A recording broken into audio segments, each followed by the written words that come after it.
Imagine if there were a book that was so effective that you could read it one time and recover from your emotional problems. Or if there was a motivational speaker and you went to their workshop for a weekend and came back and you were able to say, wow, yesterday I was in the throes of an emotional problem with vicious cycles related to my anxiety and depression. And wow, today I'm fine. I don't have any problems anymore. I don't think there is such a thing as a book or a speaker who can lead you from being troubled to being less troubled. Not just in one book or one workshop. And I think it is worth mentioning that fact because, well, there are books and workshops that purport to be that effective. And not only is that disingenuous, but it can also lead to us feeling worse about ourselves and being even more stuck in our vicious cycles of self-shame and perfectionism. Because if we think that it's possible to recover just from reading a book, and maybe the book wants us to think that, then we've got this unrealistically high expectation. And when we fall short of it, we just go back to what we were doing all along, which is telling ourselves, oh man, there's really something wrong with me. You know, you should be able to read this book and get over the problem. And I read it and I tried my best and I still feel terrible. I think that's interesting that there's this relationship between optimism and depression. I think it's pretty common for people to think that depression means that a person is being only negative all the time.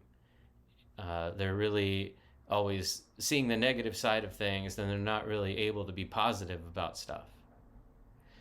But there's an important relationship with the positive thinking that also contributes to depression being reinforced.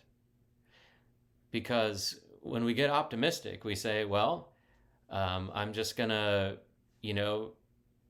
check off, points 1 through 4 on my to-do list of how to get over my depression, and then I'll be over it. There are some, certainly, coaches and therapists who think that that's how it works too. Just, get the right information and apply it, and there you go, you're fine. That's a really popular belief among clients and coaches or therapists, and it doesn't help us. It doesn't give due appreciation to the complexity of emotional problems.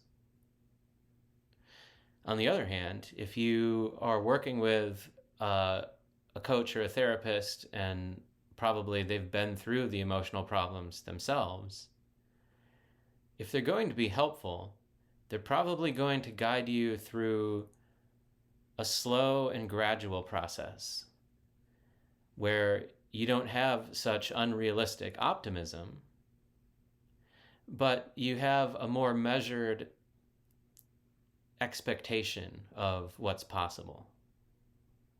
It is possible to recover from emotional problems.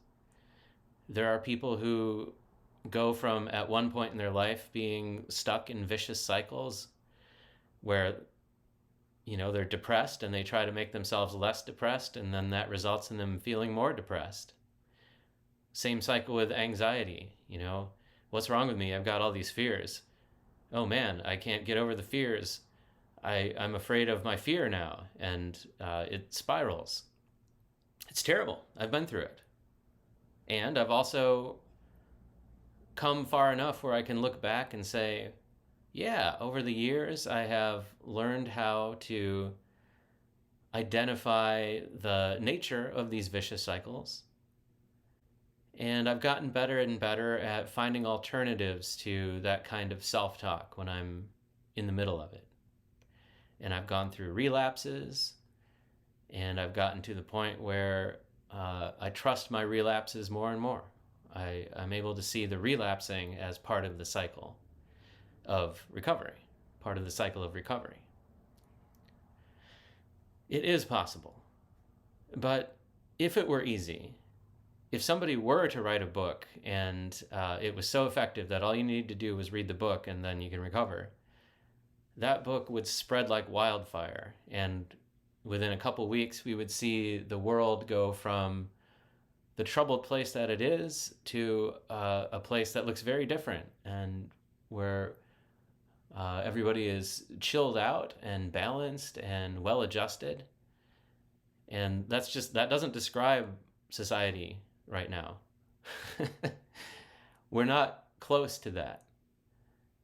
So in some ways, we can be relieved about that, because if we're honest, we need to acknowledge that we are in the middle of a difficult problem. It really helps to have somebody walk you through it regularly. It's like learning a language. It's not possible to read a book on German grammar and then now you know how to converse in German with somebody. The book is helpful, but it really takes talking with somebody who's fluent in German to really get the knack for all of the different types of conversations that might come up. And it's just the same with learning about anxiety and depression. These are things that are able to be understood by human beings, but they are more multifaceted than common sense would have us believe. So what does it look like to have reasonable expectations for recovering from problems related to anxiety or depression? Look at it this way. We know that our problems are related to being perfectionistic, being hard on ourselves. But when we learn about that, our first instinct is to be perfectionistic about trying to get rid of our perfectionism. And we go hard on ourselves for going hard on ourselves. That's the way that this problem works. It's a vicious cycle that we're not totally aware of what we're doing and how it works. And so, some way, we've got to learn how to go easy on ourselves for going hard on ourselves. And be willing to be imperfect and to have a problem. And if you don't have somebody that can help you with this right now, you're having trouble finding good help, I recommend trying what feels paradoxical, what feels like it shouldn't work, which is allowing yourself to have a problem. Because what can you really do about that fact right now? You've got a problem, and it's okay to have a problem. Everybody has a problem. And your problem is not insoluble. It is possible to recover. But the cycle of being hard on yourself and then being hard on yourself for being hard on yourself is a well-established cycle. It's a well-established strategy that's going to require time and incremental progress, where you make 2 steps forward and then take 1 step backward. That's what you can expect. Any long-term recovery is going to have that gradual process, a gradual, non-linear process, where sometimes it feels like you haven't made any progress, but you really have. And this all makes sense because if how we got to this point in the first place is by interpreting our natural feelings of anxiety and fear as flaws, then once we start to make progress and move more towards health, we'll start to feel more anxious and sad as we adjust to these natural processes. So that's tricky. And it's possible for human beings to understand this stuff. I can vouch for it. I hope you can find help. If you think I might be of help, reach out to me. I work with clients remotely, so it doesn't matter where you are. And yeah, I'm wishing you all the best on your process. And I hope you all can get on that path of better and better, where you don't expect to go from having a problem to being perfect, but you just expect to make one step in the right direction. And then once you take that step, you take another step. Maybe you understand that process of progress from other areas of life.